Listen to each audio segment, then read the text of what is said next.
इस वीडियो के अंदर हम लोग बात करने वाले हैं best health insurance for the parents. जी हाँ, लेटेस्ट आईआरडीए के डेटा के बेसिस पे बताऊंगा कौन सी ऐसी कंपनीज है और उनके कौन से ऐसे हेल्थ इंश्योरेंस के वेरिएंट्स हैं जो आपके पेरेंट्स के लिए यहाँ पे बेस्ट होने वाले हैं। फिर चाहे उनकी एज 50 प्लस है या फिर सीनियर सिटीजन भी है 60 प्लस प्लस किन किन चीज़ों का आपको यहाँ पे ध्यान रखना है, कितने प्रीमियम पे क्या क्या आपको बेनिफिट्स देखने को मिलते हैं और कौन सा प्लान जो है आपके पेरेंट्स के लिए यहाँ पे बेस्ट है। तो प्लीज पूरा वीडियो यहाँ पे जरूर देखिएगा। तो गाइस सबसे पहले हम लोग यहाँ पे बात करना चाहेंगे कि पेरेंट्स की हेल्थ इंश्योरेंस जब भी आप प्रीमियम या कुछ भी कैलकुलेट वगैरह कर रहे हैं तो किन चीजों का आपको ध्यान रखना चाहिए या पॉलिसी में किन चीजों का आपको ध्यान रखना चाहिए। पहली बात, कभी भी अपनी पॉलिसी के अंदर अपने पेरेंट्स को आपको कवर नहीं करना है, क्योंकि पॉलिसी का प्रीमियम जिसकी एज सबसे ज्यादा होती है उसके अकॉर्डिंग डिसाइड होता है और यहाँ पे फैमिली मेंबर वाइज डिपेंड करता है कितना कवर उनको चाहिए। जैसे पेरेंट्स के लिए ऑब्वियसली बात है 5 लाख 10 लाख का कवर तो मिनिमम आपको कराना ही पड़ेगा और उसके बियॉन्ड भी आपको जाना पड़ सकता है अगर उनकी हेल्थ अच्छी नहीं है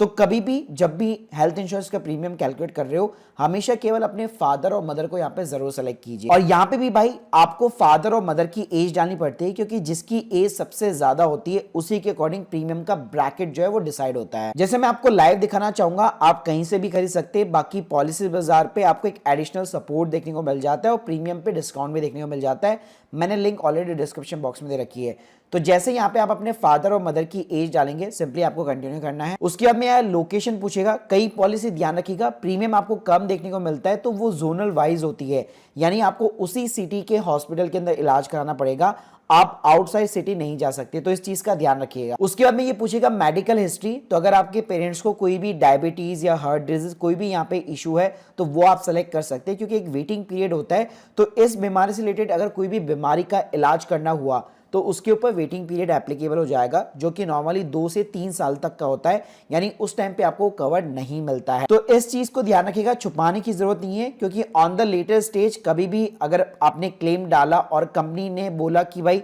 आपने हमको पहले नहीं बताया तो आपका क्लेम यहाँ पे रिजेक्ट भी हो सकता है और आप कुछ भी नहीं कर पाओगे, क्योंकि ये सारी हेल्थ इंश्योरेंस कंपनीज ना वर्ड्स के ऊपर काम करती है। अब गाइस जैसे आप ये पैरामीटर्स डालेंगे आप देख सकते हैं ऑलमोस्ट यहाँ पे 70 से भी ज्यादा प्लान्स यहाँ पे आ चुके हैं। अब गाइस पहले हम लोग ना आईआरडीए जो है हर साल एक ऑफिशियल पूरा डेटा यहाँ पे एनुअल रिपोर्ट यहाँ पे जो है जारी करता है और उसके अंदर ना बकायदा हेल्थ इंश्योरेंस सेगमेंट के अंदर कौन सी कंपनी का कितना परसेंटेज है वो सब कुछ बताता है, जिसको लोग आईसीआर रेशियो बोलते हैं। तो ये आईसीआर होता क्या है बेसिकली, तो सिंपल सा मतलब है कि एक कंपनी ने, हेल्थ इंश्योरेंस कंपनी ने कितना पूरे साल भर के अंदर प्रीमियम यहाँ पे कलेक्ट किया है और उसके अगेंस्ट में जिन भी लोगों ने क्लेम डाला है उसमें से कितना क्लेम लोगों को पे किया है। तो आईसीआर की अगर मैं रेंज की बात करूं तो 50 to 80% जो है हेल्दी रेंज यहाँ पे मानी जाती है, 80 to 100% जो है गुड मानी जाती है। यहाँ पे 100% प्लस की यहाँ पे बात करो तो एग्रेसिव हो गया, यानी ये वैसे तो कंज्यूमर पॉइंट ऑफ व्यू के हिसाब से तो ठीक है, लेकिन अगर आप देखेंगे तो फिर कंपनी लॉस के अंदर जारी होती है, जो कि नॉर्मली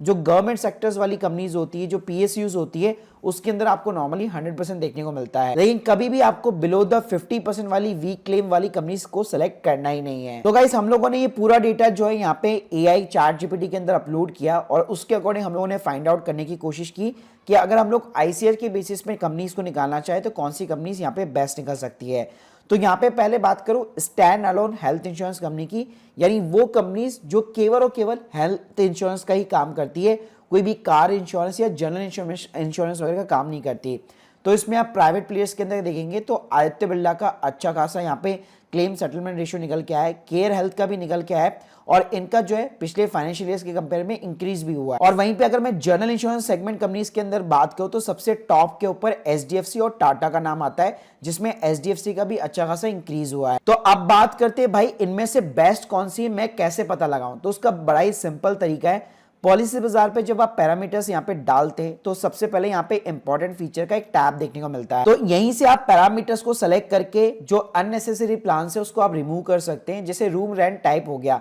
यानी जब आप अपने पेरेंट्स को हॉस्पिटल के अंदर एडमिट कराएंगे तो हो सकता है उस टाइम पे प्राइवेट रूम अगर अवेलेबल नहीं है तो उनको डिलक्स में डाला जाए या स्वीट के अंदर डाला जाए। तो अगर रूम रेंट की कोई भी कैपिंग लिमिट नहीं होगी तो आप कोई सा भी रूम वगैरह यूज कर सकते हैं और उसी के अकॉर्डिंग जो डॉक्टर के भी चार्जेस वगैरह होते हैं वो भी उसके अकॉर्डिंग डिसाइड होते हैं, यानी अलग रूम के अकॉर्डिंग अलग जो पूरा ऑपरेशन है उसका कॉस्ट यहाँ पे डिफर हो जाता है। तो हमेशा आपको मेक श्योर करना है एटलीस्ट आपकी पॉलिसी के अंदर सिंगल प्राइवेट रूम लिखा हो या फिर at least no room rent limit यहाँ पे लिखी हुई होनी चाहिए। ताकि आप कोई सा भी रूम यहाँ पे अडॉप्ट कर सको। उसके बाद में एग्जिस्टिंग डिजीज का वेटिंग पीरियड होता है नॉर्मली, तो अगर आपकी कोई ऐसी एग्जिस्टिंग बीमारी है जिसपे आप कोई भी वेटिंग पीरियड नहीं चाहते तो उसके अकॉर्डिंग आप यहाँ पे पैरामीटर को सिलेक्ट कर सकते हो। तो ये दो पैरामीटर्स तो भाई आपको हमेशा सेलेक्ट करने ही करने हैं। अब गाइस यहाँ पे अगर आप देखेंगे तो बहुत सारे प्लान्स आपको देखने को मिलते हैं, लेकिन मैं आपको यहाँ पे अपनी पर्सनल रिसर्च के अकॉर्डिंग जो रिकमेंड करना चाहूंगा, फर्स्ट नंबर पे अगर आपको बजट का कोई भी इशू नहीं है तो मार्केट में अगर आप जिससे भी पूछेंगे वो HDFC ऑप्टिमा सिक्योर प्लस आपको रिकमेंड करेगा, क्योंकि इसके अंदर अगर आप प्रीमियम देखेंगे तो काफी ज्यादा अच्छा खासा as compare to the other companies जो है 25 to 30% प्रीमियम आपको ज्यादा देखने को मिलता है। जैसे आप देख सकते हैं 10 लाख रुपीस के ऊपर 48,000 रुपीस का प्रीमियम देखने को मिल रहा है। लेकिन यहाँ पे अच्छी बात है कि आप कोई सी भी कैटेगरी का रूम सेलेक्ट कर सकते हो, प्लस यहाँ पे रिन्यूअल बोनस भी देखने को मिलता है, यानी सेम प्रीमियम के ऊपर अगले साल जब आप रिन्यू कराओगे तो आपका जो कवर होता है वो और ज्यादा इंक्रीज हो जाता है। और डे वन से ये 10 लाख रुपीस एक्स्ट्रा भी देता है, यानी डे वन से आपको ऑलमोस्ट 20 लाख रुपीस का कवरेज देखने को मिलता है। प्लस इसमें डिजीज वाइज भी कोई भी कैपिंग लिमिट वगैरह कुछ भी देखने को नहीं मिलता। तो एक अच्छी हेल्थ इंश्योरेंस पॉलिसी के अंदर जो चीजें होनी चाहिए वो सारी HDFC इर्गो के ऑप्टिमा सिक्योर प्लस प्लान के अंदर इंक्लूडेड होती है। प्लस इसके अगर आप कैशलेस हॉस्पिटल की लिस्ट भी निकाल के देखेंगे अपने नियर बाय तो आपको मोस्टली मेजरली सारे हॉस्पिटल कवर देखने को मिलेंगे जो भी बड़े हॉस्पिटल्स हैं। और इसका क्लेम एक्सपीरियंस भी ना रेशियो अच्छा खासा है, तो अगर बजट का इशू नहीं है तो फर्स्ट प्रायोरिटी पे आप इसको कंसीडर कर सकते हो। सेकंड नंबर पे गाइस मैं रिकमेंड करना चाहूंगा, अगर आपको वैल्यू फॉर मनी चाहिए बेसिकली और आपका बजट बेसिकली टाइट है तो उस केस में प्राइवेट हेल्थ इंश्योरेंस कंपनी के अंदर जो stand alone health insurance company है केयर का सुप्रीम डायरेक्ट प्लान जो है आप यहाँ पे शॉर्टलिस्ट कर सकते हो। यहाँ पे अगर मैं प्रीमियम की बात करूं तो यहाँ पे आपको 23-24 हजार में ही 5 लाख का कवर देखने को मिल जाता है। और यहाँ पे भी अगर आप देखोगे रूम रेंट की कोई कैपिंग लिमिट नहीं है, रजिस्ट्रेशन ऑफ दी 100% कवर है, यानी जितनी अनलिमिटेड टाइम्स भी अगर आप पॉलिसी को यहाँ पे साल भर में 3-4 बार भी क्लेम करते हो तो आपका जो सम एश्योर्ड होता है वो रिस्टोर हो जाता है। साथ में यहाँ पे रिन्यूअल बोनस भी आपको देखने को मिलता है, लेकिन उसका ऑप्शनल कवरेज जो आपको एड ऑन कराना पड़ेगा। और यहाँ पे 100% पैसा जो है इंश्योरेंस कंपनी देती है, यानी कोई भी को पेमेंट लिमिट का भी चक्कर नहीं रहता। बाकी प्री पोस्ट हॉस्पिटलाइजेशन वगैरह जो HDFC जो चीजें दे रहा था ऑलमोस्ट वो सेम चीजें आपको देखने को मिल जाती है। और इसमें ना आपको एक क्यूमुलेटिव बोनस सुपर का भी ऑप्शन देखने को मिलता है, जहां पे हर साल आप अपना सम एश्योर्ड सेम प्रीमियम के ऊपर 100% से इंक्रीज कर सकते हो। तो देखो इसमें अगर मैं ड्रॉबैक की बात करूं तो जो कुछ चीजें HDFC जो है अपने ऑप्शन के अंदर यहाँ पे बाय डिफॉल्ट देता है वो आपको एज ए एड ऑन जो है एक्स्ट्रा यहाँ पे लेना पड़ता है, यानी एज ए एड ऑन का उसका आपको प्रीमियम एक्स्ट्रा पे करना पड़ेगा।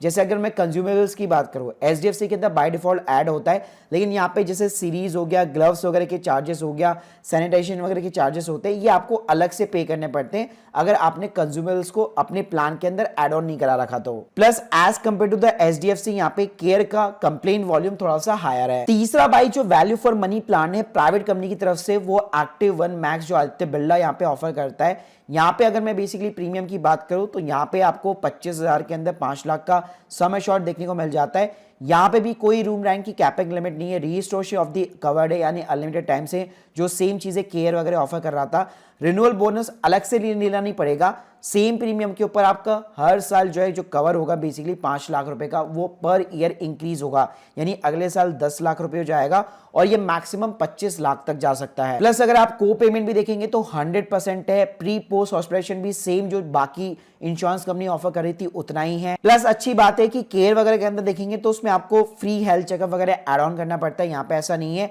अगर फ्री हेल्थ चेकअप कॉम्प्लीमेंट्री अगर आप लेना चाहते हैं तो इस प्लान के अंदर बाय डिफॉल्ट देखने को मिल जाता है। बाकी गाइस इस प्लान में भी वेटिंग पीरियड 3 साल का रहेगा, लेकिन ऑब्वियसली बात है उसको आप रिड्यूस करना चाहते तो एक्स्ट्रा प्रीमियम आपको भरना पड़ेगा। अब गाइस यहाँ पे आपको एक प्रो हैक भी बताने वाला हूं, अगर आपको लगता है कि यार ये तो बिल्कुल ही आउट ऑफ बजट है मेरे पेरेंट्स के लिए यहाँ पे, तो उस केस में फिर आप अपने पेरेंट्स के लिए सुपर टॉपअप प्लान को भी कंसीडर कर सकते हो। उसके लिए क्या करना है, पॉलिसी बाजार पे ही सेम पेज के ऊपर आपको प्लान टाइप के अंदर जाना है। यहाँ पे आप देख सकते हो बेस प्लान लिखा हुआ है, सिंपली आपको ना टॉपअप प्लान्स के ऊपर